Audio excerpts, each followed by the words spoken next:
В Коми изменят подход к районам, которые не нацелены решать вопрос бродячих собак. Региональный Минсельхоз внесет изменения в методику расчета субвенций на отлов и содержание безнадзорных животных. В случае неосвоения муниципалитетом в течение полугода 50% доведенных средств они будут перераспределены на другие муниципалитеты, которым не хватает выделенных денег. К сожалению, большому у нас люди понимают только рублем. Мы же не должны только, чтобы наши граждане всегда платили штрафы. Значит, будем работать с нерадивыми чиновниками. Поэтому, да, у нас будут изменения субвенций, то, что те муниципалитеты, которые у нас очень хорошо работают по отлову животных, готовы прорабатывать свои программы, готовы развивать там эту структуру и зоозащитниками, с волонтерами, которые реально готовы изменять ситуацию в лучшую сторону, они должны получать больше бонусы.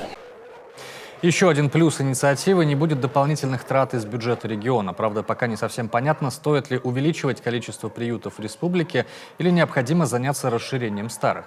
Но практика показывает, что районы, в которых люди готовы работать над отловом собак, не имеют на это средств и должной поддержки местных властей. Была я на Вуктыле, там нету ничего, у них тоже вот частное лицо пытался, там предприниматель какой-то заняться, тоже не пошло у него. В Сосногорске, я знаю, нету, но тоже мечтают девочки очень о приюте, тоже хотят, вот, чтобы у них был.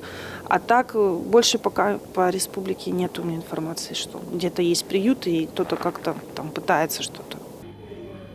Инициатива Минсельхоза даст возможность оценить работу на местах и объяснит муниципалитетам, что ответственность в первую очередь ложится на них.